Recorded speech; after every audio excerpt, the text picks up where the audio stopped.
Bonjour à tous, bonjour, bienvenue sur cette toute nouvelle émission de Parole d'honneur, La Perme. Alors avant de présenter mes deux invités et en attendant que tout le monde se connecte, je voudrais dire 2-3 mots sur cette nouvelle émission. Elle est née d'une discussion qu'on a eue au sein de l'équipe de Parole d'honneur par rapport à la situation exceptionnelle qu'on est en train de vivre. L'actualité du moment est particulièrement intense. On n'est pas juste face à une crise sanitaire, au contraire, cette crise sanitaire, cette pandémie a soulevé plein d'autres problématiques. Cette période peut être source d'angoisse et d'inquiétude pour certains d'entre nous, ou bien d'espoir de changement pour d'autres, mais ce qui est sûr, c'est qu'elle ne laisse personne indifférent. Tout le monde se questionne. On peut remarquer que sur les réseaux sociaux, ça fuse dans tous les sens. Les gens sont très actifs, d'autant plus qu'on est bloqué chez nous.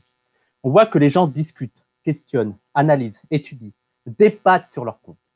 Mais on a aussi pu remarquer qu'il n'y avait pas, malheureusement, un espace qui permettait vraiment de discuter de tout ça, du contexte actuel et des problématiques que ça soulève, et d'en discuter ensemble, de manière constructive, et surtout de le faire d'une manière politique.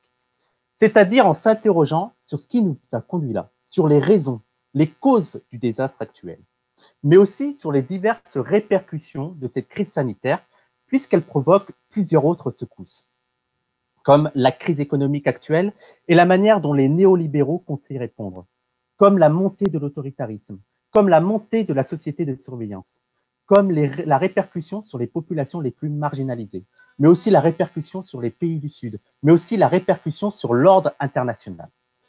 Comme je l'ai déjà dit, c'est un moment particulièrement intense politiquement. On est probablement en train de vivre une période historiquement très importante. Et donc, on s'est dit, au sein de PDH, qu'on ne pouvait pas rester les bras croisés, qu'il fallait qu'on trouve un moyen d'agir, d'informer, d'analyser la période actuelle pour mieux la comprendre afin de mieux lutter. Notre priorité avec cette émission, c'est de donner la possibilité d'aborder la question d'une manière politique. Ce n'est pas parce que nous sommes confinés et que nos capacités d'agir physiquement sont grandement réduites que nous devons alors sombrer dans l'apathie. On a encore des outils en main pour avoir du poids, pour lutter, pour peser sur les décisions, pour indiquer quelle voie de sortie il faut prendre face à cette crise qui n'est pas la crise du Covid-19, mais celle de la modernité occidentale. Car si on ne peut pas sortir manifester, nous avons encore la possibilité, surtout à l'heure des réseaux sociaux, d'avoir du poids sur l'information, sur le débat d'idées et sur les opinions de chacun. Avec Parole d'honneur, nous avons pour objectif d'être un espace d'analyse et d'action. Comme je viens de le dire, ce n'est pas seulement une crise sanitaire, c'est une crise d'une idéologie, d'un paradigme, d'un monde, d'une civilisation, celle de la modernité occidentale. Et au sein de PDH, nous avons toujours porté cette critique sur cette civilisation mortifère. Nous avons toujours alerté sur le fait qu'elle nous conduit à toute allure vers des catastrophes de plus en plus grandes. Car celle-ci n'est que les prémices de ce qui nous attend si nous continuons dans cette direction. Nous pensons donc qu'il est essentiel de créer cet espace dans lequel des militants, des syndicalistes, des spécialistes, des intellectuels ou même de simples citoyens engagés pourront venir exposer leurs analyses sur les causes et conséquences de la situation actuelle, mais aussi et surtout sur les moyens de lutter pendant et après. Enfin, l'autre raison principale qui nous a poussé à créer cette émission et ce format, c'est que dans cette période de confinement, où on est tous bloqués chez nous à réfléchir, le besoin d'échanger, de discuter, d'interroger, de témoigner se fait encore de plus en plus pressant chez les gens et ça devient un vrai besoin. Et c'est ce qu'on veut permettre avec cette émission. On ne veut pas que ce soit seulement des invités qui viennent, qui parlent, qui disent ce qu'ils ont à dire et qui s'en vont. On veut aussi donner la possibilité aux gens, à notre public, aux gens qui nous suivent, de s'exprimer, de poser des questions et de faire des remarques. C'est pourquoi les émissions La Perme se constitueront en 2 parties. Durant la première, ça va être un simple entretien entre moi et le ou les invités et ça durera moins de 20 minutes. Et après, ce qu'on souhaite, c'est ouvrir la discussion aux gens. Vous pourrez ainsi poser vos questions, vos remarques et je les ferai remonter à nos invités pour qu'ils réagissent et que ça puisse provoquer une discussion. Alors, pour le moment, pour poser vos questions et remarques, vous devez le faire dans la section commentaires de cette vidéo. Et moi, je regarde en même temps et je pourrai en parler avec les invités. Je leur ferai remonter tout ça. Enfin, pour terminer sur la présentation de cette émission, on va essayer d'avoir un rythme assez important parce que, comme je l'ai dit, l'épisode actuel soulève 1000 problématiques et on aimerait toutes les aborder. surtout que les gens ont envie d'en savoir plus et d'en discuter. On va donc essayer d'assurer une émission tous les 2 ou 3 jours, des émissions d'1 heure avec chaque fois un invité et le même dispositif, c'est-à-dire la possibilité de l'interroger. Alors, bien entendu, vous vous rendez compte que c'est une situation exceptionnelle et qu'on fait avec les moyens qui sont les nôtres. Donc, il se pourrait qu'on ait parfois des soucis techniques, que ce soit durant l'émission, ou bien des soucis pour assurer une émission. Il faudra peut-être attendre 4 jours au lieu de 3, ou bien ce sera peut-être 2 jours d'affilée. Mais on va faire le maximum pour assurer un rythme, tout en essayant d'être souple pour épouser l'actualité. Et on espérera que vous serez bienveillants avec nous. Mais je peux d'ores et déjà vous dire que la prochaine émission aura lieu ce jeudi, avec comme invité Daniel Tanuro, un militant marxiste, spécialiste notamment des questions climatiques, et qui a écrit déjà plusieurs articles sur l'épisode actuel, et notamment le dernier, l'avertissement du virus, que vous pouvez lire sur le site de Contretemps. Voilà, j'en ai terminé pour cette longue introduction. Je vais maintenant vous présenter nos 2 invités. On a tout d'abord Norman Ajari. Bonjour Norman. Bonjour. Alors, toi, tu es professeur de philosophie, tu es professeur à Villanova University aux États-Unis. D'ailleurs, tu nous appelles là directement des États-Unis. Tu es aussi un militant décolonial et tu as écrit le livre La dignité ou la mort, éthique et politique de la race, publié chez La Découverte. Et j'ai aussi le plaisir de recevoir Françoise Vergès. Bonsoir à vous. Bonjour à vous. Alors, vous êtes politologue, militante décoloniale et vous avez écrit plusieurs ouvrages, dont les 2 derniers, Le ventre des femmes, capitalisme, racisation, féminisme, édité chez Albin Michel, et le tout dernier, Un féminisme décolonial, publié chez La Fabrique. Alors, pour commencer, on va être poli, on veut savoir comment vous allez-vous et comment vous vivez ce confinement. Norman, je peux commencer? Évidemment. Merci. Eh bien, écoutez, Vissam, je vais bien, moi, personnellement, ça va. Je suis tout à fait en accord avec ce que vous avez dit, c'est-à-dire d'essayer de comprendre et d'amasser le plus d'éléments sur la situation actuellement pour pouvoir la penser, pour préparer les luttes aujourd'hui et puis celles qui vont venir très rapidement, en fait. Voilà, donc ça va. Je trouve qu'il y a énormément de choses à penser. Bon, j'aimerais bien sortir, mais bon, ça c'est autre chose. Ça n'a pas de grand intérêt. C'est certainement pas exceptionnel, c'est d'une banalité totale. Et toi, Norman? Ouais, moi aussi, ça va. Comme tout le monde, j'ai parfois un symptôme ou deux et on se dit, oh, peut-être que c'est ça. Bon, comment dire, c'est assez habituel. Mais ça va bien, ma famille aussi va bien. On est confinés depuis hier en Pennsylvanie, et plus précisément dans le comté de Montgomery, en Pennsylvanie où j'habite, qui est l'un des plus touchés, qui est, je crois, le plus touché des comtés de Pennsylvanie, avec 170 cas environ, un mort. Donc, confiné depuis hier, mais avec, selon une méthode qui est moins restrictive et surtout moins punitive que la méthode française pour le moment, en tout cas. On va profiter là, avant d'entrer vraiment dans le débat, du fait que tu es aux États-Unis. Est-ce que tu peux nous faire un rapide point sur le cas aux États-Unis, de comment ça se passe? Parce qu'on a l'impression d'ici en France que Trump est complètement dépassé et qu'il fait n'importe quoi. Trump est certainement dépassé et fait n'importe quoi, mais il peut se permettre de faire n'importe quoi puisque c'est pas lui qui décide. On est dans un système fédéral, comme vous le savez, un système fédéral où le pouvoir, en ce qui concerne ce type de situation, revient aux gouverneurs des différents États. Donc, libre à eux de choisir la méthode qu'ils veulent employer, de confiner, et la plupart du temps, ils emploient des méthodes qui varient assez rapidement. Dans le cas qui m'intéresse, enfin celui qui me concerne en Pennsylvanie, on a de plus en plus de comtés à l'intérieur des États qui sont confinés, mais qui sont confinés d'une manière bien spécifique, puisqu'il n'y a pas ces laissez-passer qui existent en France qui vous autorisent à sortir. Les personnes peuvent sortir à leur guise, mais pour réaliser des tâches bien précises qui sont listées par le gouvernement, un petit peu comme en France, avec plus de variété, disons. Par exemple, les randonnées, les balades sont autorisées à condition que le social distancing, comme on dit, soit autorisé, c'est-à-dire 6 pieds de distance. 6 pieds comme les 6 pieds sous terre, vous savez, c'est la même distance, bizarrement, et qui représente à peu près 2 mètres de distance. Et donc, Pour le moment, la police n'a pas encore, dans les comtés concernés en Pennsylvanie, l'autorité pour punir les contrevenants à ces mesures de distanciation sociale. Ils sont pour le moment dans un rôle de prévention, mais le gouverneur se réserve le droit, Tom Wolf se réserve le droit de transformer ces mesures à l'avenir pour passer dans un mode un petit peu plus agressif. Mais pour le moment, c'est la prévention et l'invitation au civisme qui prédomine. D'accord. Eh bien, écoutez, merci pour cette introduction. On va vraiment la rentrer dans le débat. J'aimerais commencer avec une question vraiment d'ordre général pour vraiment se lancer dans le bain. Là, on est à près d'1 milliard de confinés, une grande partie en Europe qui est dépassée. On vit une crise sanitaire que l'Europe n'a pas vécue depuis des dizaines d'années. D'ailleurs, l'Union européenne est totalement absente. L'Italie vit un drame chaque jour depuis un mois. Les services hospitaliers sont au bord de l'effondrement un peu partout. On a vu les populations confinées. Aux États-Unis, on a l'impression que eux aussi, ils sont dépassés. Est-ce que là, on peut dire que la modernité occidentale vit une crise majeure, selon vous? Elle vit une crise majeure, certainement.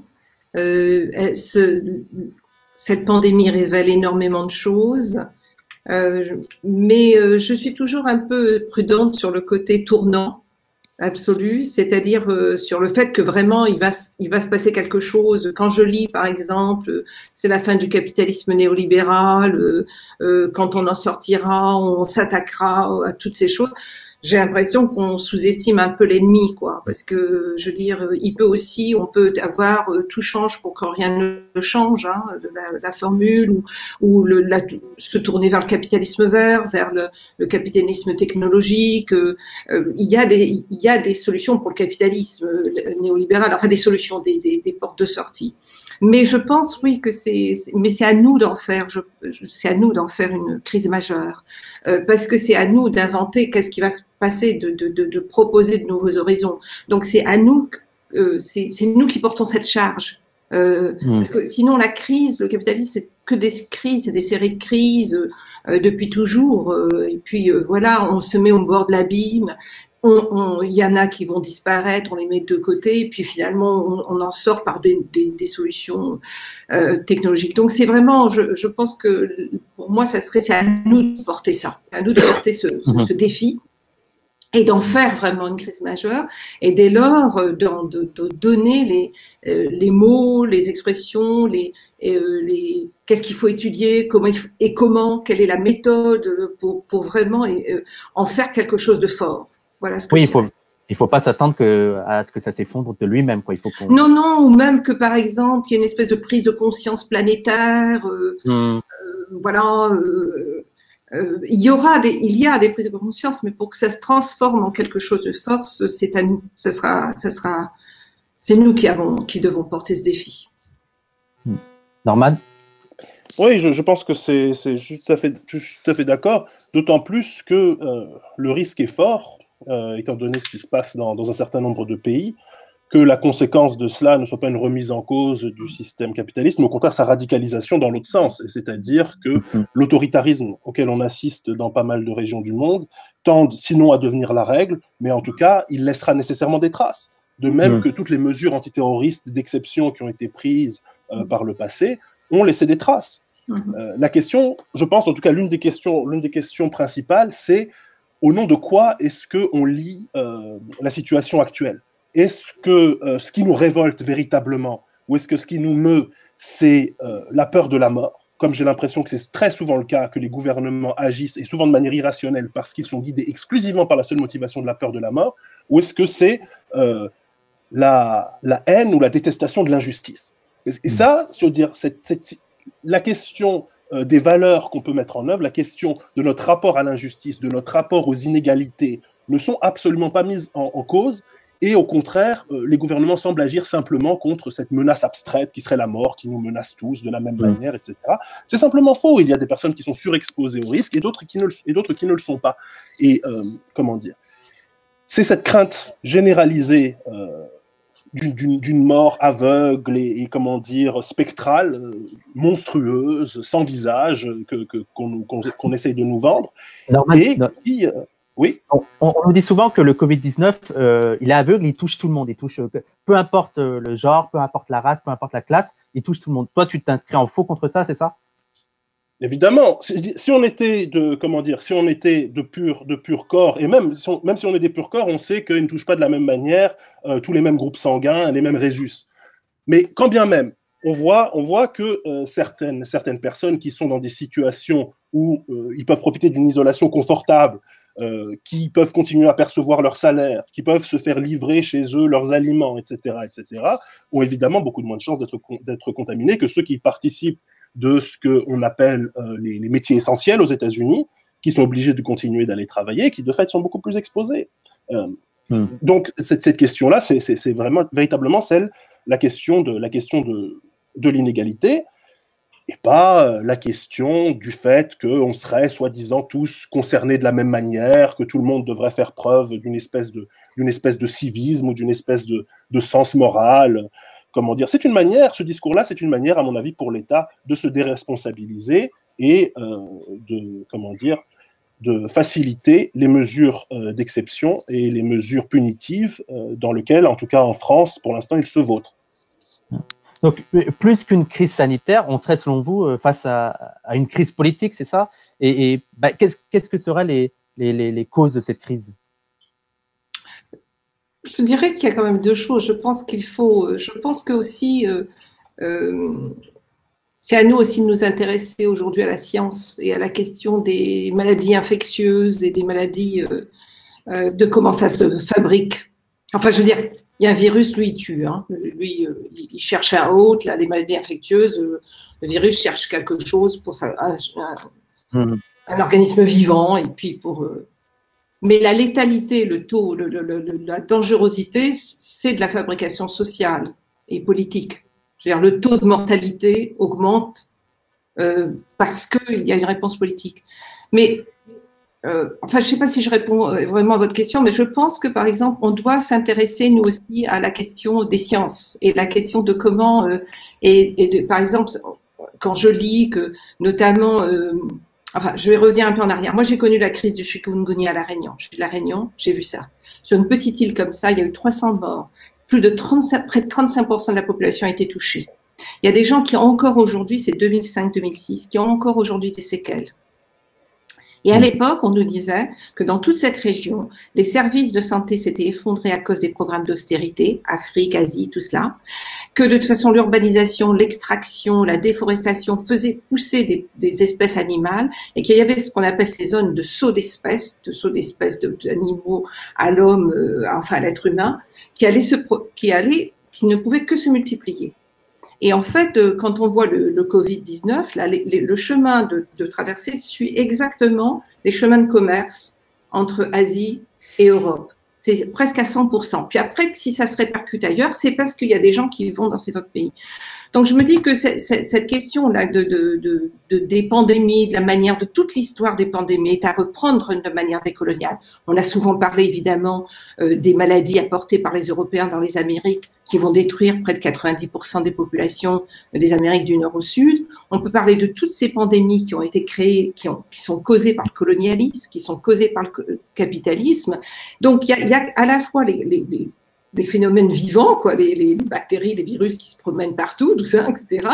Et qui sont, qui cherchent à nous tuer. Enfin, eux, ils cherchent pas, c'est pas des êtres vivants rationnels. Et puis il y a effectivement la rencontre entre ça et tout ce qui est le système capitalisme racial. Et comme le disait Norman, c'est vrai que nous sommes tous égaux devant le virus d'une certaine manière, mais d'autre manière, pas du tout. Pas du tout, du tout, du tout. Donc, et c'est pas du tout qu'il faut analyser et comprendre. Là, par exemple, on sait, c'est la question d'effondrement des services de santé pour le Sud global. Hein, c'est les programmes d'austérité des années 70 à aujourd'hui. La question de la commercialisation, la question des circulations absolues pour servir la globalisation capitaliste. Et alors, j'ajouterais aussi qu'évidemment, il y a la question de la pauvreté, puis il y a la question du genre. Il y a la question du genre, c'est-à-dire, par exemple, en France, en ce moment, on parle des populations exposées, mais dans les populations exposées, chez les intérimaires, vous avez 30% de femmes.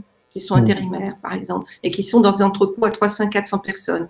Donc, on fait constamment des enchevêtrements entre ce qui se produit, ce que le capitalisme produit bouleverse la nature, ce qu'on appelle la nature, et ensuite commence à s'enchevêtre avec les questions d'urbanisation, d'extraction, de genre, de racialisation, d'origine, de manière d'habiter. Et en même temps, il faut quand même qu'on différencie, puisqu'on voit qu'une ville comme Hong Kong, Singapour, qui sont des villes d'une très grande densité démographique, mais d'une très grande densité, ont réussi à contenir, et un pays comme la France, avec des endroits de moins de grande densité, n'arrive pas à contenir. Donc, on a plusieurs niveaux constamment d'analyse, et je pense que c'est ça que nous devons entreprendre. C'est un peu ce que vous disiez au début. Et Sam, c'est comment on va tenir tous ces fils en même temps, quoi. C'est-à-dire vraiment que c'est à nous d'élargir et de s'arracher à la question binaire de la mort de la vie, de l'obéissance, la désobéissance aux mesures, dans laquelle parfois on peut être absorbé. Norman? Oui, d'une certaine manière, ce qu'on voit, c'est qu'à l'extrême, on pourrait dire à l'extrême, c'est pas le virus qui tue.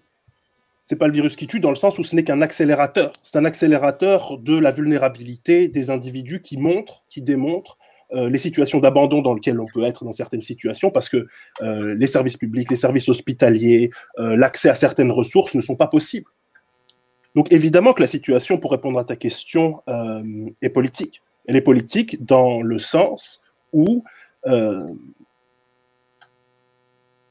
la vulnérabilité, l'exposition au risque n'est pas identique pour toutes les personnes.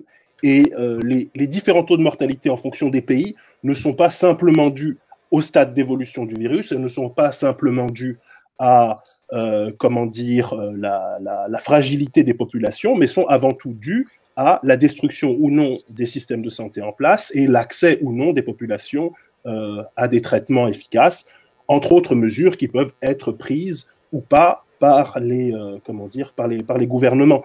Mais je pense que l'opposition n'est pas simplement entre est-ce qu'il y aurait une bonne méthode pour traiter ce virus, est-ce qu'il y aurait la bonne politique, la politique miracle qui permettrait le zéro risque, qui permettrait le zéro mesure, mais plutôt, je pense que ça, c'est un rêve qui est absolument impossible, irréalisable. Je veux dire, le rêve du risque zéro est simplement une chimère. Mais par contre, ce qu'on voit, c'est le caractère irrattrapable d'une certaine manière de ce qu'on appelle couramment la casse du service public dans certains endroits, ou, comme l'a dit Françoise, les conséquences des politiques d'ajustement structurel dans les pays du Sud qui ont simplement démoli l'existence même de services publics dans certaines régions d'Afrique ou d'Amérique latine, par exemple. C'est ça, en réalité, qui tue. C'est-à-dire qu'on est face à des situations où c'est irrémédiable. C'est-à-dire que le mal a déjà été fait. Et la véritable question, c'est pas comment est-ce qu'on va pouvoir transformer ça dans les 2-3 prochains mois avec la meilleure politique, avec le bon... Mais comment est-ce qu'on peut, avoir une situation, d'accès aux soins et d'accès à d'autres droits fondamentaux à l'avenir? Comment est-ce qu'une réforme de ces pays-là est possible? Là, tu dis que c'est pas seulement une question d'orientation politique, mais est-ce qu'il n'y a pas des critiques qu'on pourrait faire dans la gestion qui a été faite par la majorité des pays occidentaux qui ont misé, en gros, sur l'immunité de groupe, et qui était une stratégie qui disait qu'en gros, on va jouer sur le fait que la majorité de la population va être contaminée et tant pis pour les morts. Est-ce que ça aussi, ça pose pas question? Je veux dire, c'est quand même des choix qui posent question et qui nous amènent aussi au fait que le système hospitalier est dépassé. Mais il y a eu déjà un orientalisme absolument incroyable, un orientalisme, un racisme absolument incroyable. Ça se passe là-bas, c'est la Chine. Mais même, par exemple, alors, on peut tout à fait, évidemment, dire que le régime chinois est autoritaire, mais il y avait une question presque le despotisme oriental. Et nous, en France, on ne peut pas faire des choses comme ça. Là-bas, vous savez, ces gens-là, et en plus, ils mangent n'importe quoi, n'est-ce pas? Ils mangent des pangolins, ils mangent des rats, tout ça, etc. Enfin bon, bref. Donc, ces gens-là, ils sont pas comme nous. Ils sont pas comme nous. Nous, on va pouvoir se protéger. Mais c'est comme vous vous souvenez, le nuage de Tchernobyl qui s'était arrêté aux frontières françaises. Bon, parce que soi-disant, quand il y a eu voilà, ça n'était pas pénétré. Donc, il y a aussi à l'intérieur de l'Europe, à l'intérieur de l'Occident, des réactions un peu différentes. La France est très particulière dans une arrogance totale de son élite et dans une espèce de oui, de francocentrisme totalement raciste, un peu différent quand même, je dirais, c'est pas que la même chose partout, l'Allemagne n'a pas réagi, l'Italie aussi, effectivement, mais enfin, quand même, c'est pas tout à fait la même chose. Et donc, oui, il y a eu absolument, il y a un côté, ça ne nous touchera pas, nous sommes au-dessus de ça. Et alors après, quand ça arrive, il y a le système sanitaire, évidemment, dont on voit mais en France particulièrement, qu'il se révèle totalement catastrophique. Et alors là, c'est les injonctions contradictoires aussi. Vous n'avez pas besoin de porter les masques, mais vous êtes dangereux si vous sortez. Mais vous avez le droit de faire du footing. Vous pouvez promener votre chien. Mais vous ne pouvez pas sortir, mais vous devez aller voter. Et c'est constamment, c'est le fameux en même temps. Vous savez, c'est la philosophie en même temps, c'est-à-dire, je dis philosophie évidemment de manière totalement ironique, Norman, comme tu peux imaginer, mais c'est le en même temps, c'est-à-dire c'est en même temps. C'est le en même temps, c'est-à-dire en fait, on se fiche de nous, quoi, si vous voulez. C'est absolument on se fiche de nous, parce que dans le en même temps, il faut retenir surtout la première phrase, quoi, si vous voulez. Donc, les contraventions, ce seront pour les classes populaires, les amendes, ça sera pour les classes populaires, les gardes à vue. Donc, oui, là, on voit, si vous voulez, particulièrement à l'intérieur de ça, que c'est d'une part une arrogance totale, un mépris, un orientalisme dont on voit qu'il se poursuit profondément, qu'il est enfin comme forme de racisme qui est tout à fait profond, une peur de la Chine, le virus chinois, enfin des choses comme ça, quoi. C'est absolument insensé. C'est vraiment, et ça a été quand même très français. Bon, c'est aussi trumpien, mais ça, Norman pourra en parler. Mais ça, c'est, oui, il y a eu je pense, une arrogance totale, une bêtise, un manque d'humilité. Quand vous êtes, je veux dire, il y a quand même une part scientifique. Hein, on a un peu d'humilité, enfin, face à ça. Hein, je veux dire, on peut pas parler de tout, de rien. Et ensuite, je dirais que, particulièrement en France, il faudrait peut-être pour nous regarder le continuum Sarkozy, Hollande, Macron. Il y a un continuum pour moi, Sarkozy, Hollande, Macron, qui produit ce que nous vivons aujourd'hui. Tu vas ajouter quelque chose, Norman? Juste que, disons, pour moi, comment dire, le problème de la méthode, disons, de Boris Johnson n'est pas simplement, disons, le fait qu'il aurait dit que, ma foi, on va tenter le coup, on va essayer le truc de l'immunité de masse. Disons, c'est un pari. Peut-être que ça peut marcher, peut-être qu'il avait raison. Mais le problème, c'est que la propre population d'un pays n'est pas une population test. On ne peut pas juste décider de faire des essais grandeur nature sur l'ensemble d'une population.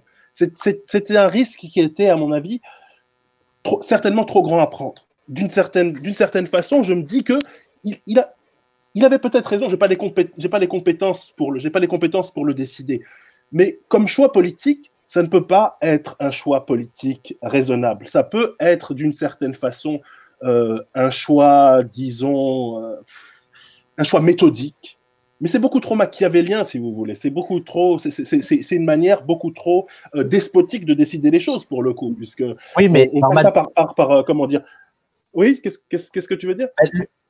Ce qui interroge, c'est qu'il n'y a pas que Boris Johnson. Là, tu fais comme si c'était un choix un peu irrationnel, mais il n'y a pas que lui. Je veux dire, non, je pense que c'est un choix rationnel. Je pense que c'est un choix rationnel. C'est pas ça la question. Oui, c'est pas irrationnel, justement. Pour la philosophie des gouvernements actuels, non? La philosophie de la plupart des gouvernements actuels, comment dire, la philosophie de la plupart des gouvernements actuels tend vers le despotisme, d'une manière ou d'une autre. En tout cas, en Europe, c'est une tendance dont, à mon avis, on a tort d'essayer de ne pas, on a tort de la cacher, on a tort de dire que ces mesures despotiques qui sont mises en place en France, en Italie, ne doivent pas être considérées comme telles simplement parce qu'elles seraient mises en place pour le plus grand bien. Il y a toujours des choix, il y a toujours des possibilités. On ne peut pas simplement considérer qu'il n'y a pas d'autre alternative et que, par exemple, le mass testing qui aurait pu être employé est une lettre morte, n'était pas une option. Il faut considérer cette option pour ce qu'elle est. C'est un choix politique d'avoir décidé de confiner les gens chez eux et de faire patrouiller les personnes dans la rue. On ne peut pas simplement dire que ça n'existe pas, simplement au nom du fait que ce serait pour préserver la vie, préserver l'existence des individus, c'est-à-dire en réalité préserver le fait que leur cœur continue continuer à battre, sans aucun souci de la qualité de la vie, sans aucun souci du lendemain, etc. Il ne s'agit pas simplement de questions de quantité de vie, il s'agit aussi de questions de qualité de vie.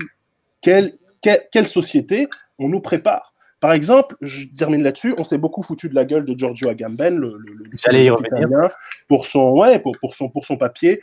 Il a fait 2 papiers, en fait. Il a fait 2 papiers. Le premier qui était comment dire, farci, gorgé de fake news. Donc, on s'est assez tôt gossé de lui, etc. Oui, évidemment.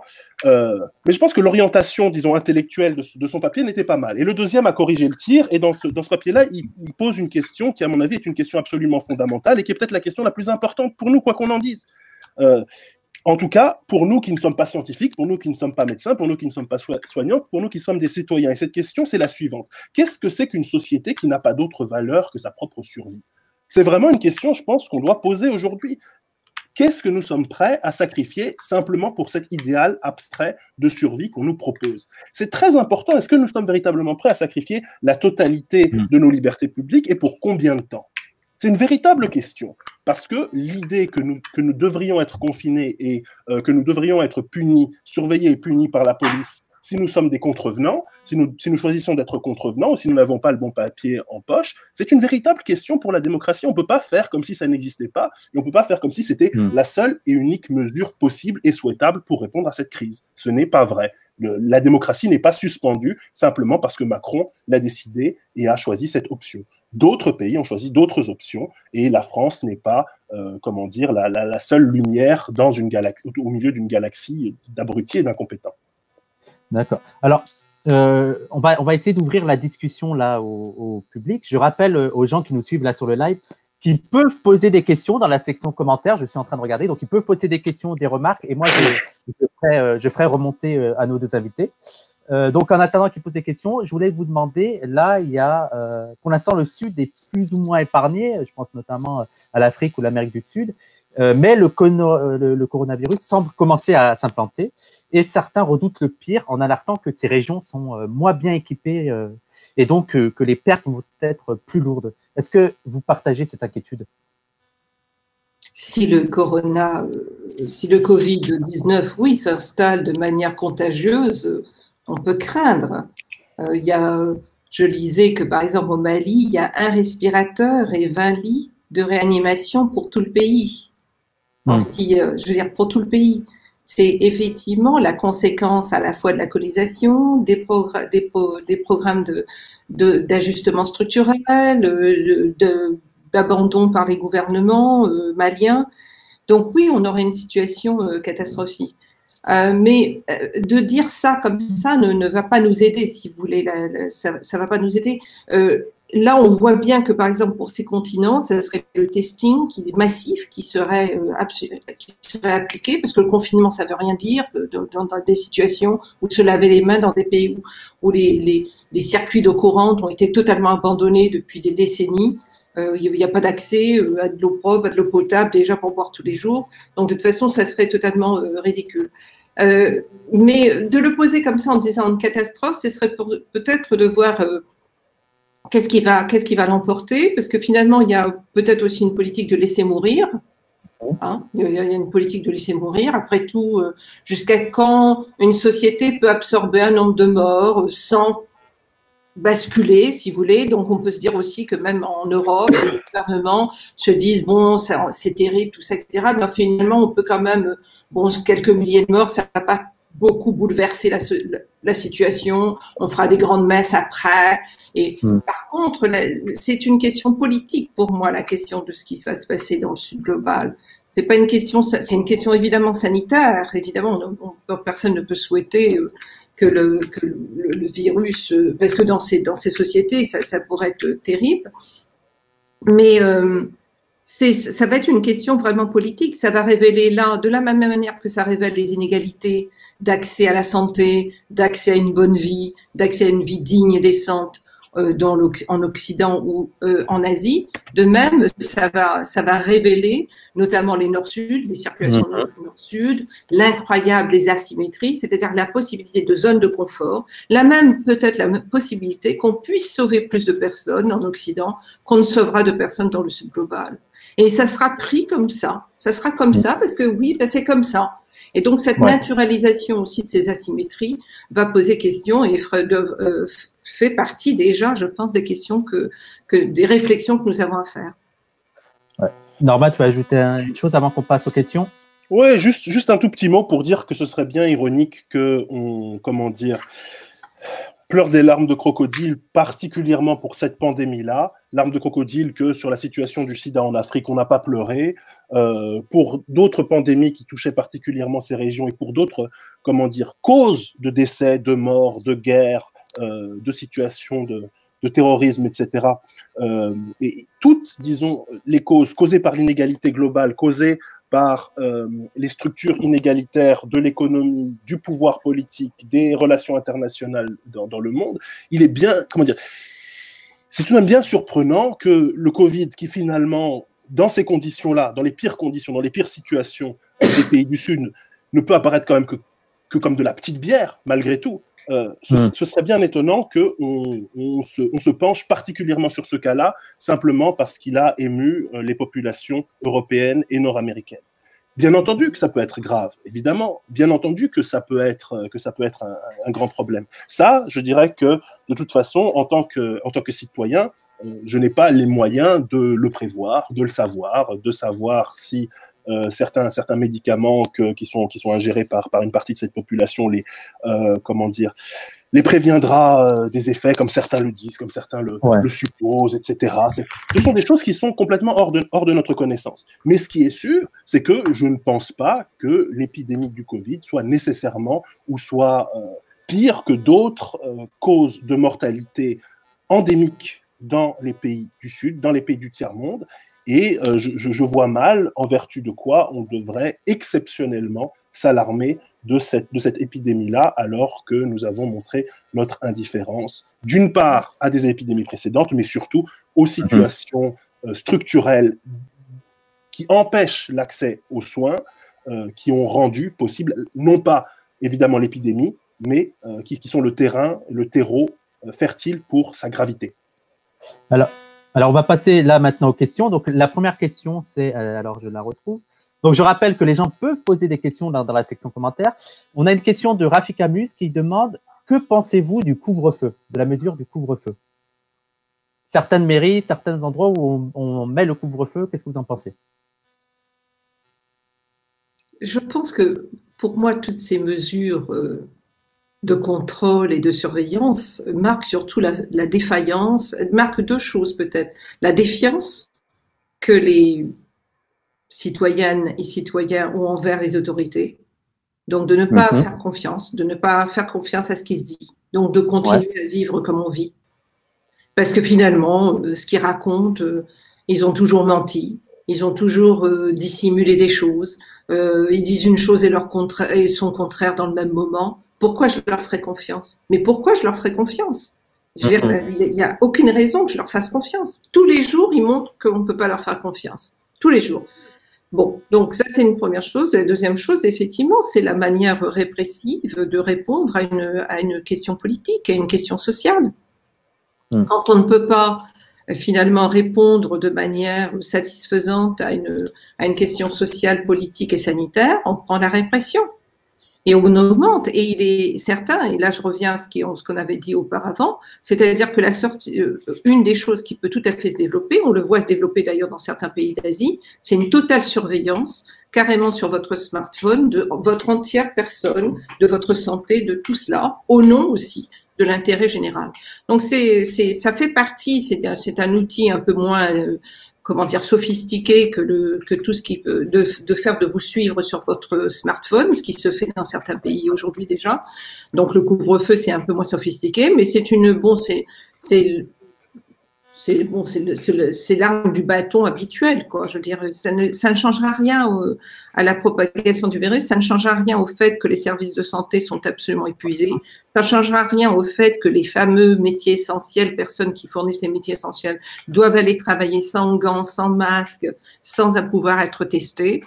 Et qui sont épuisés. Ils sont épuisés notamment par aussi l'inquiétude et le stress que provoque le fait d'aller travailler dans une situation dont on leur répète tous les jours, 4 fois, 25 fois par jour, sur toutes les radios et télévisions, que c'est très dangereux, que c'est absolument terrible, mais en même temps qu'il faut que vous fassiez comme si c'était comme d'habitude. Donc, le fait de réagir à ces injonctions, de ne pas obéir, évidemment, alors d'un côté, il faut obéir, mais il faut obéir à quoi finalement? L'obéissance à quoi? Le discours de l'union nationale, le discours de la solidarité, au moment où le même État a criminalisé la solidarité à plusieurs reprises, où n'a pas cessé de mener une politique meurtrière, d'éborgner les gens, tout ça, de crimes policiers qui n'en sont toujours pas punis. Mais comment faire confiance à de telles autorités? Comment faire confiance à de telles autorités? Donc, il faut un peu compter sur nous. Alors, évidemment, on peut se dire, ah oui, mais les gens sont inconscients, ils font ça, que c'est inconscient. Bon, alors évidemment, on sait aussi qu'il y a des différences entre les bobos qui vont faire leur footing et les jeunes, et des jeunes qui veulent juste aller peut-être un peu respirer en bas de l'immeuble. Mais au-delà de ça, c'est la politique répressive habituelle. Enfin, habituelle, oui, qui ne se démarque pas du manque d'imagination profond de ce que se poseront. Et ce ne sera pas la première crise sanitaire, politique, culturelle de ce genre. Donc, on doit aussi finalement se demander ce qui va se passer. Parce que ça sera le couvre-feu aujourd'hui et demain, ça sera le fait qu'il faudra porter un carton rouge si on est en bonne santé, puis bleu si on n'est pas en bonne santé, je ne sais pas quoi. Enfin bon, bref, je vous passe les détails. Alors, Norman, on va faire une personne à la fois pour chaque question parce qu'il y a beaucoup de questions là. Ça vous va? Ça fait comme ça? Ok. Alors, la personne qui sent le mieux répondre. J'ai une autre question d'Amina Alaoui Soulimani qui demande, alors, pensez-vous que la mobilité sud-nord sera encore plus surveillée une fois que l'Europe dira qu'ils ont pu vaincre le virus?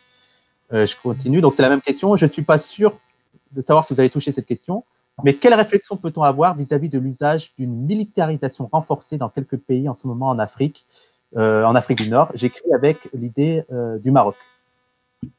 Donc vraiment, la question principale, pensez-vous que la mobilité du Nord-Sud sera encore plus surveillée une fois que l'Europe dira qu'ils ont pu vaincre la maladie?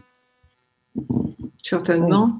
Oui, c'est très probable. Oui. C'est très probable. J'ai du mal à j'ai du mal à imaginer que ce ne soit pas le cas en fait. Oui. C'est ce à quoi on nous a habitués.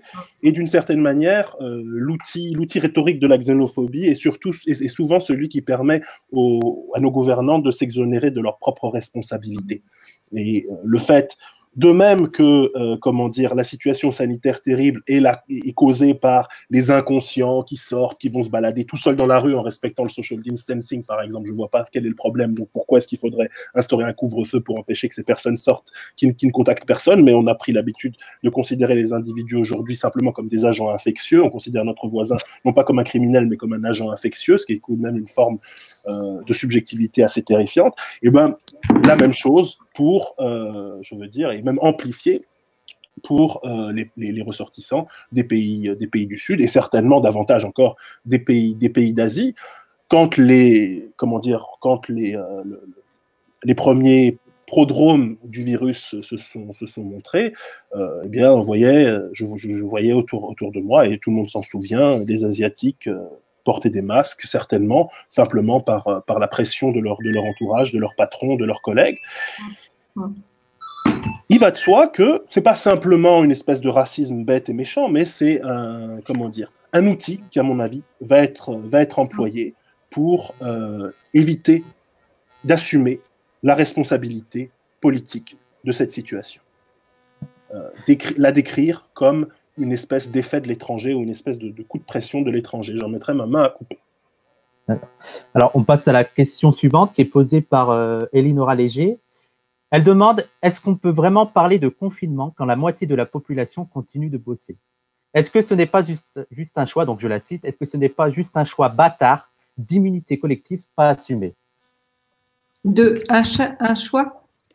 Un choix bâtard d'immunité collective pas assumée. Est-ce qu'en gros, ils ont choisi l'immunité collective, mais ils ne l'assument pas en faisant un faux confinement? Ah, d'accord. Je pense pas exactement que ce soit un choix d'immunité collective non assumé. Parce que je pense qu'en réalité, cette question d'immunité collective leur passe un petit peu au-dessus de la tête, que c'est pas ça le souci. Le souci, c'est évidemment de garder l'économie à flot et de faire bosser les personnes des métiers essentiels, c'est-à-dire des personnes qui, malgré tout, sont considérées plus ou moins comme jetables, plus ou moins comme fongibles, c'est-à-dire remplaçables. Et donc, c'est le choix de la sécurité de ceux qui ont accès à la sécurité, d'une certaine façon. Je pense que c'est plutôt ça que le projet de l'immunité qui est en jeu, d'une part, et d'autre part, le choix de l'accès pour l'État à la possibilité de la répression, ce qui sont quand même deux atouts assez intéressants. Mais j'ajouterais aussi que le confinement, il est possible parce qu'il y a des non-confinés. C'est-à-dire que le confinement de quelques-uns se fait au prix du non-confinement de beaucoup plus nombreux. Donc il y a ça aussi, je veux dire, il y a une vraie ligne de partage entre aussi les personnes qui peuvent donner des cours à la maison à leurs enfants parce que les écoles sont fermées, qui ont accès à qui ont accès. C'est pas seulement la question, c'est vraiment la vie quotidienne. Je veux dire, les femmes qui sont caissières, tout ça, peu importe ce qui se passe pour leurs enfants, les assistantes maternelles qui doivent s'occuper, milliers et milliers d'assistantes maternelles qui doivent s'occuper des enfants, des autres. Mais je veux dire, tout ça, c'est justement pour rendre le confinement des télétravailleurs possible, des cadres télétravailleurs possibles. Il faut qu'il y ait des non-confinés aussi. Donc, c'est pas simplement une question d'immunité par une immunité, c'est que de toute façon, pour l'immunité des uns, c'est bon, évidemment. Donc la possibilité, c'est que d'autres fassent le travail. C'est la division quand même habituelle du capitalisme. Hein. Il y a les soutiers, il y a les galériens. Il y a ceux qui sont dans la soude et puis ceux qui sont sur le pont et qui peuvent profiter de l'air frais. Alors là, ce n'est pas une question, c'est une remarque. Donc, comme on a dit, on a invité les gens aussi à faire des remarques. Vous nous direz si vous voulez commenter cette remarque. Il y a Soraya qui nous dit « C'est trop compliqué à mon sens de parler du Sud global comme un espace homogène. Il y a tellement de spécificités en termes d'équilibre politique et sanitaire que ça me paraît compliqué de poser les choses comme ça. » Qu'est-ce que vous pensez de cette remarque ? Évidemment, c'est vrai. Oui, c'est vrai, c'est comme de dire le Nord global, ou c'est vrai, c'est également vrai de dire le Nord global, puisque la France a désormais tend à avoir, de même que les États-Unis, un système public de santé qui est comparable à certains pays du Sud global.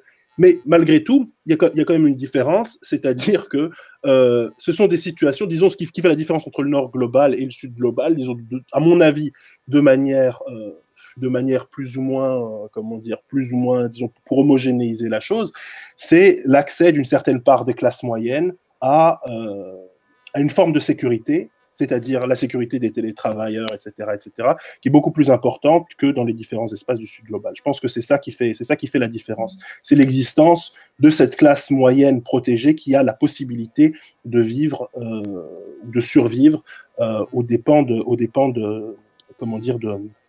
d'une autre partie de la population, d'une autre partie exploitée et aliénée de la population.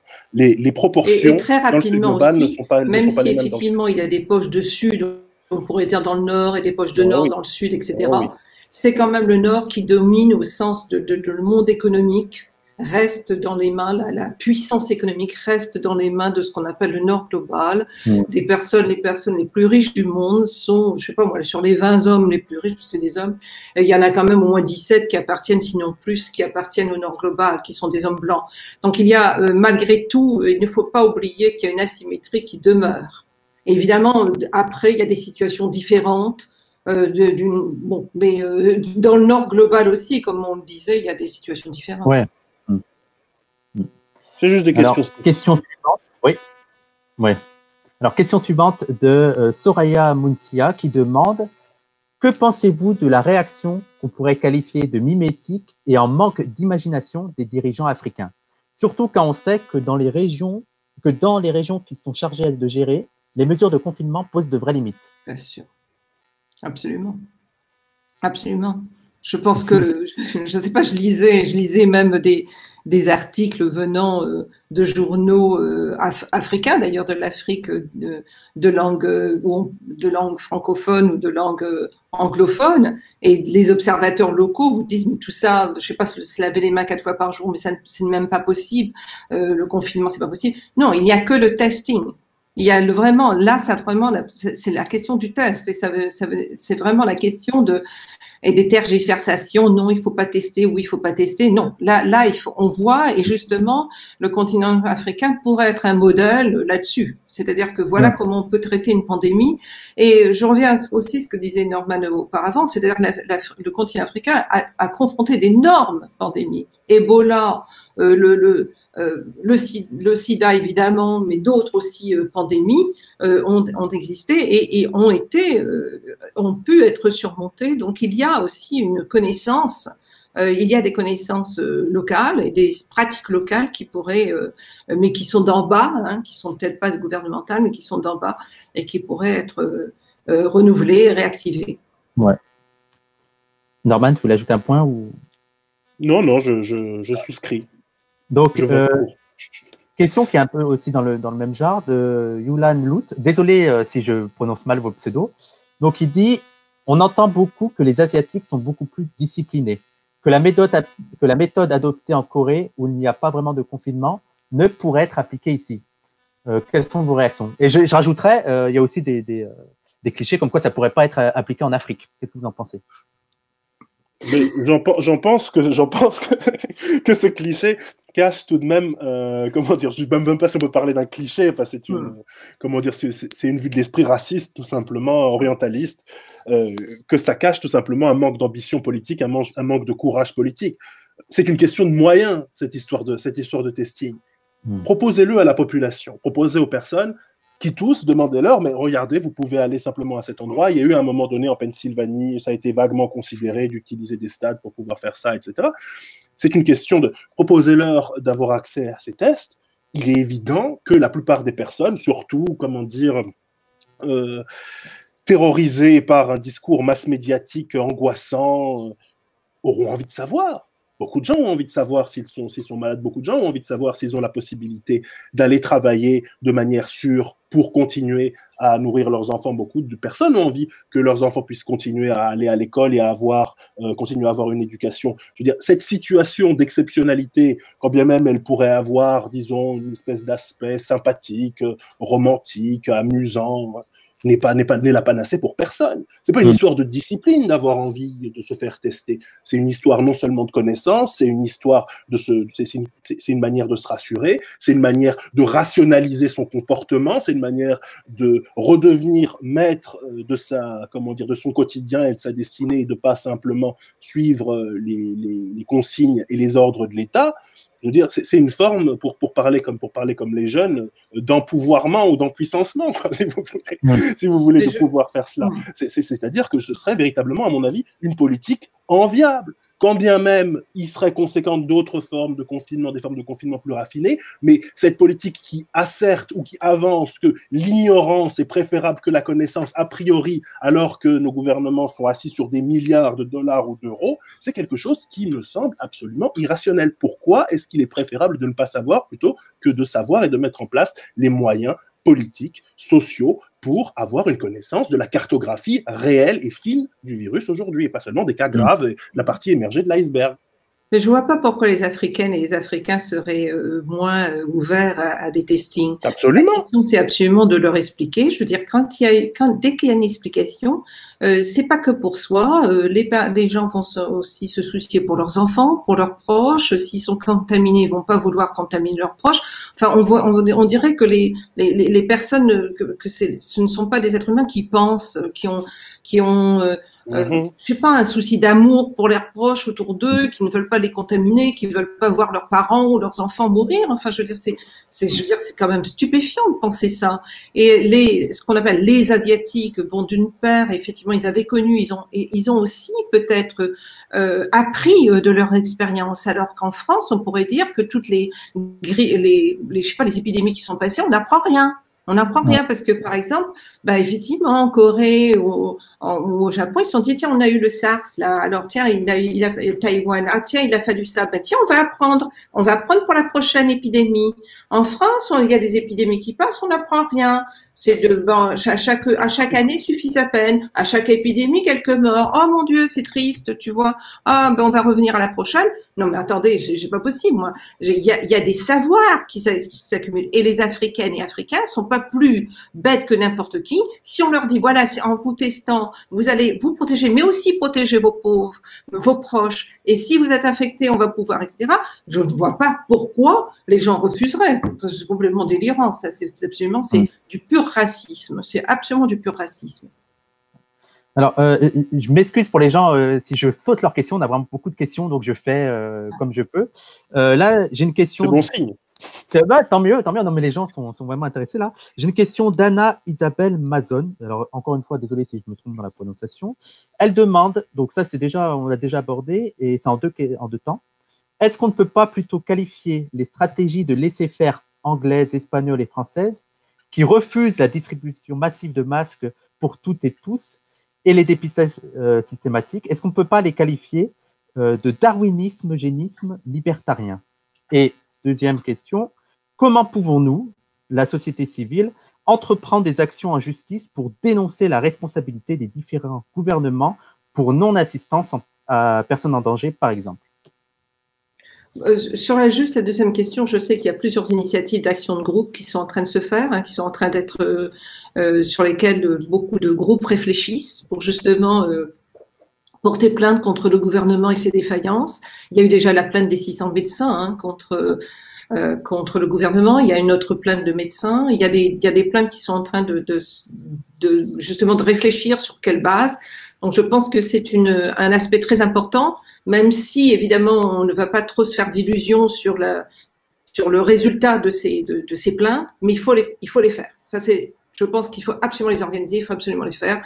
Il faut qu'il soit que pas un membre de ce gouvernement. La deuxième chose aussi, il faudrait qu'il n'y ait pas un membre de ce gouvernement qui puisse sortir après la levée du confinement tranquillement en se promenant. C'est pas possible. Il faut vraiment les mettre en face. C'est pas possible. C'est absolument pas possible. Il faut que la colère que nous ayons continue à être là très, très, très forte. Sur la question du darwinisme, je veux dire, la question aussi en France, c'est de masquer une totale incompétence. C'est-à-dire qu'il n'y a pas de masque. Alors, on dit, du coup, il n'y en a pas besoin. Pareil, le testing, non, c'est pas nécessaire. Mais en fait, finalement, c'est parce qu'il n'y en a pas aussi. Donc, je veux dire, tout simplement, il n'y en a pas, on ne sait pas en faire, on ne sait pas où demander, on attend que tel privé, finalement, nous en offre quelques-uns. C'est vraiment, on voit aussi, ce sont de nouveau les décisions de Macron et les décisions néolibérales de faire que finalement l'État n'a pratiquement aucune prise sur finalement la question publique, la question public, notamment de la santé, qui reste quand même un domaine. Quand on voit qu'un ministre s'appelle le ministre des Solidarités et de la Santé aujourd'hui, et que solidarité et santé sont en fait finalement des oxymores dans sa position, quoi, dans ce qu'il fait, on se dit bon, ben vraiment. Et effectivement, la société civile, ce qu'elle peut faire, il y a des tas de choses à faire, mais ça, je pense que ça poursuivra dans toutes les émissions que vous allez faire, auxquelles nous participerons activement, parce que oui, il faut qu'on y pense.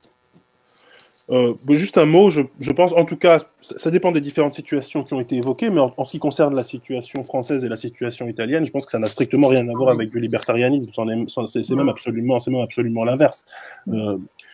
Je ne suis pas du tout un grand fan du libertarianisme, même si, comment dire, depuis que je vis aux États-Unis, disons, j'en comprends un petit peu mieux l'origine et comment dire, et la rationalité qui m'était complètement imperméable quand j'habitais en Europe. Mais en tout cas, Pardon ? Tu changes. Oh, oui, bien sûr, j'espère. J'ai pas dit que je l'aimais, j'ai dit que je la comprends. Mais en tout cas, ce qui est certain, c'est que ces mesures de restriction, de couvre-feu, d'amende, de mépris complet de l'habeas corpus, bon, qui n'existe pas en Europe, mais en tout cas qui ne risque pas d'exister dans cette situation, en tout cas, tout cela n'a strictement rien à voir avec du libertarianisme, et même pas avec du darwinisme social, puisqu'il s'agit de préserver une partie de la population, de même pas la mettre à l'épreuve, de la sécuriser absolument pendant qu'une autre prend tous les risques. Donc je pense que c'est quelque chose chose, une situation qui n'est vraiment pas enviable, une situation qui n'est vraiment pas satisfaisante, une situation dont il ne faut vraiment pas se féliciter. Mais il faut trouver d'autres mots pour la penser et d'autres concepts, car je pense que c'est vraiment pas ça. On n'est vraiment pas dans une situation de libertarianisme, puisqu'on est au contraire dans une situation de restriction absolue des libertés sociales, des libertés fondamentales, et même des libertés économiques. Des libertés économiques. Avec une intervention de l'État, ce qui est contraire à... Avec une intervention de l'État radicale et massive, et qu'on a cru aller dans un sens social ou socialiste pendant peut-être quelques jours, après le premier discours de Macron, et on voit aujourd'hui que ce n'est absolument pas la direction que prennent aucun des pays occidentaux, en tout cas les plus riches, à part peut-être l'Allemagne. Oui, l'Allemagne est différente. Ouais. Alors, une question de Abdelwahab Ladmia.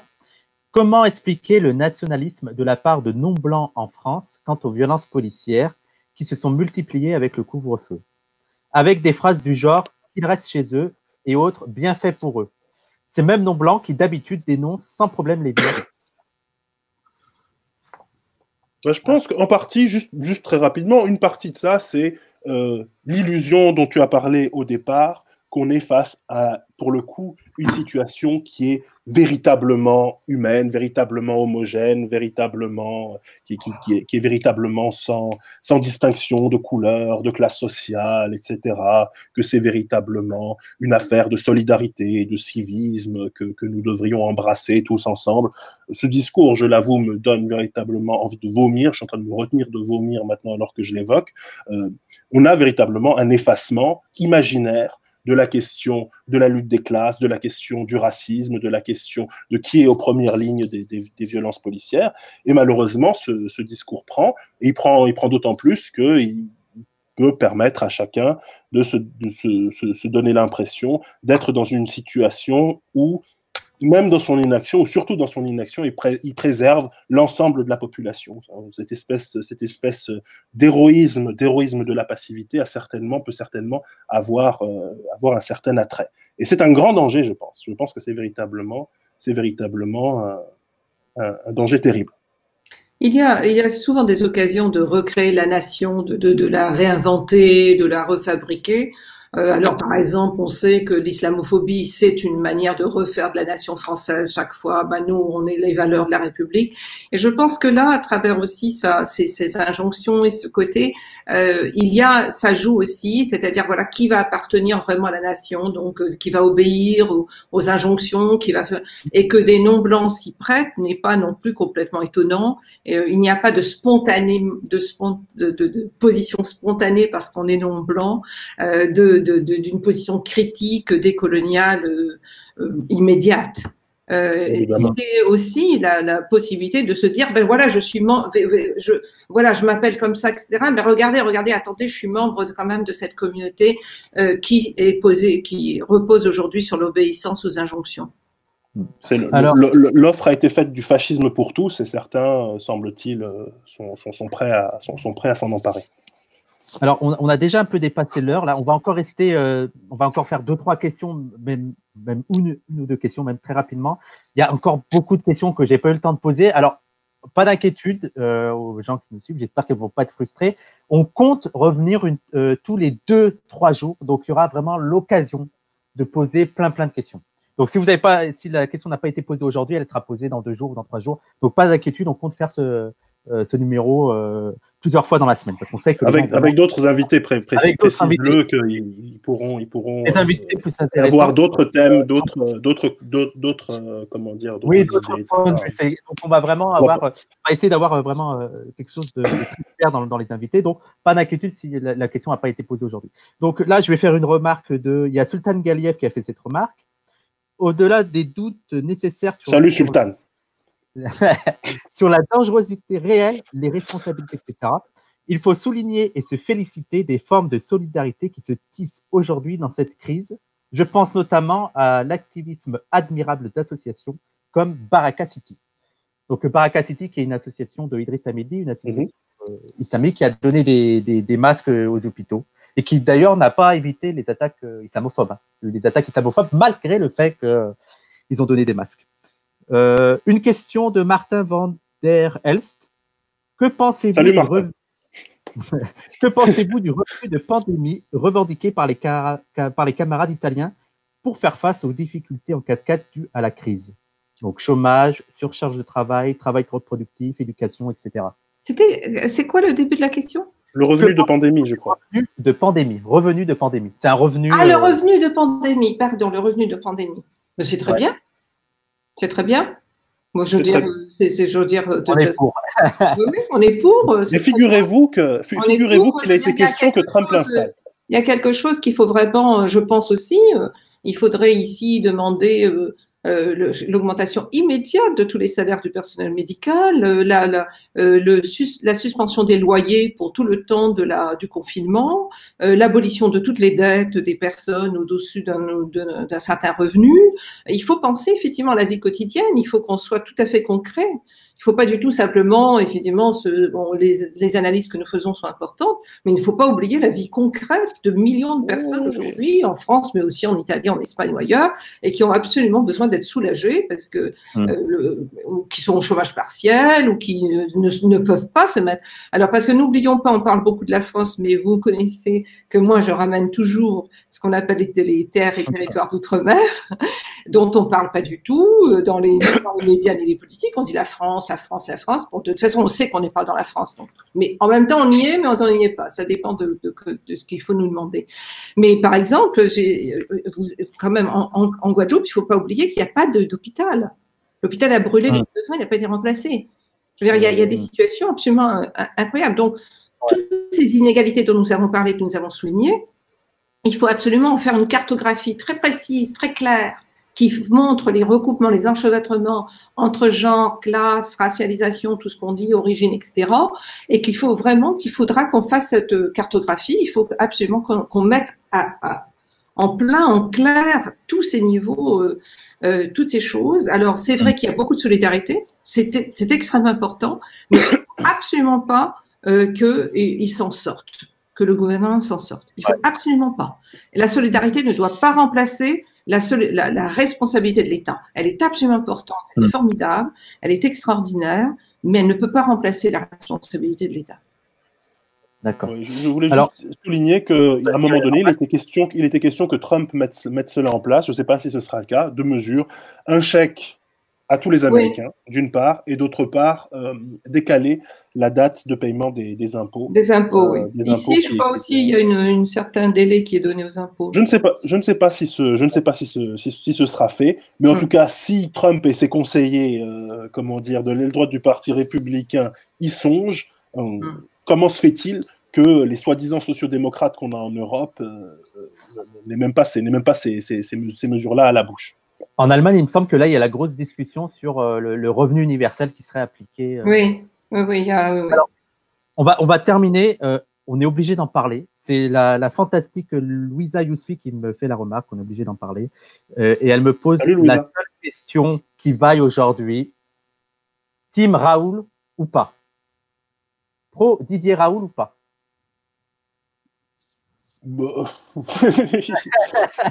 Ça veut dire quoi être pro Didier? Ça veut dire quoi être pro Didier Raoul?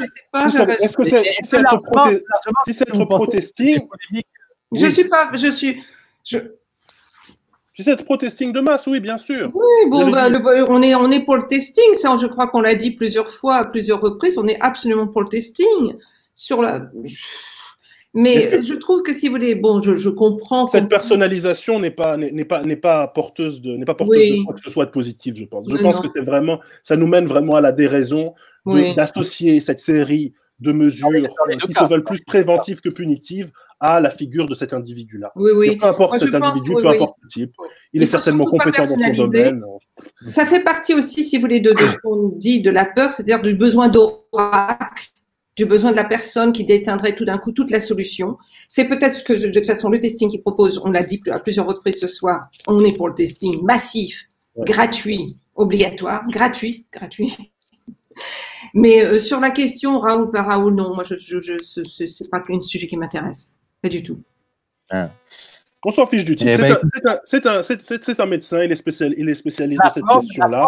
C'est à cette aune-là qu'il faut l'écouter. Oui, non, mais justement.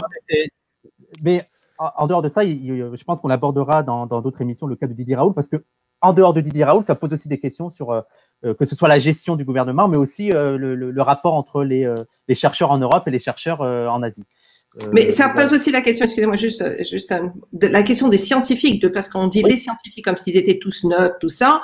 Christian, le Solomon, là, qui est là, il vient du cabinet de Marisol Touraine. Je veux dire, il y a des tas de choses aussi comme ça dont il faut montrer les circulations, hein, parce qu'on dit les scientifiques, les médecins, comme si c'était de toute façon par nature des personnes neutres. Bon, d'abord, on voit que des hommes qui voient passer les uns après les autres, ou alors il y en a une qui pleure parce que finalement, le 11 janvier, elle pensait qu'elle avait déjà, et puis après, elle s'est faite candidate, etc. Tout ça, c'est de la rigolade. Je veux dire, je sais pas, c'est du guignol, quoi. Non, il faut être sérieux.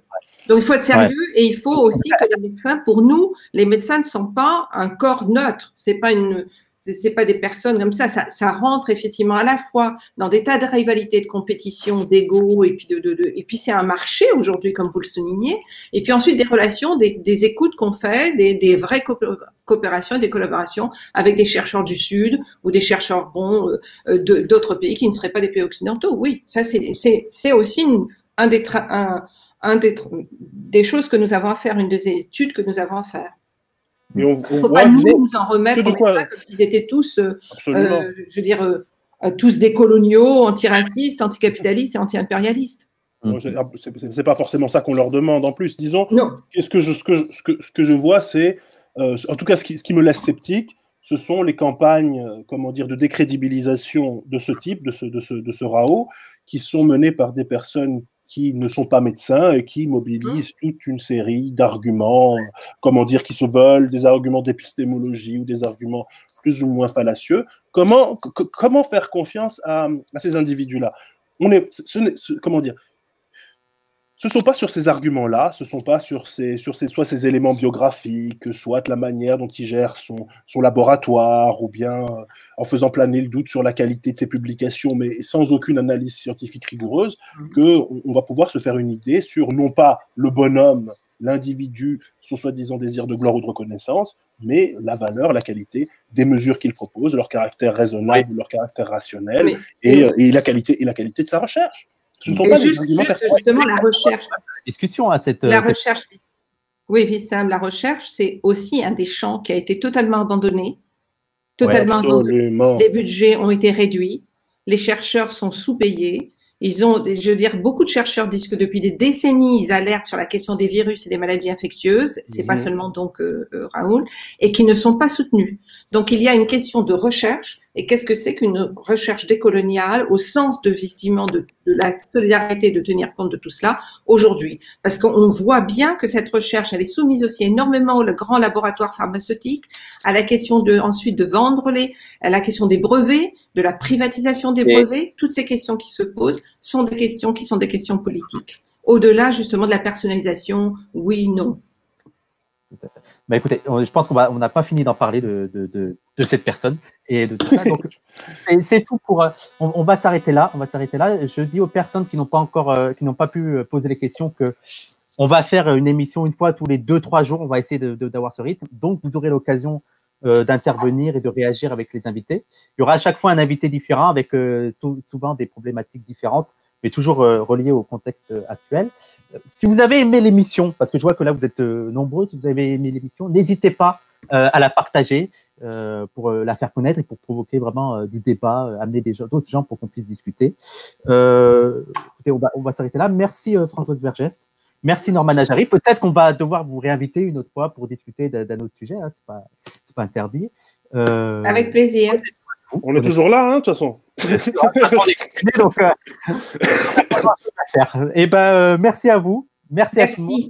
On se retrouve jeudi pour la même mission avec Daniel Tanour. Au revoir. Bonne soirée. Au revoir. Merci. Au revoir.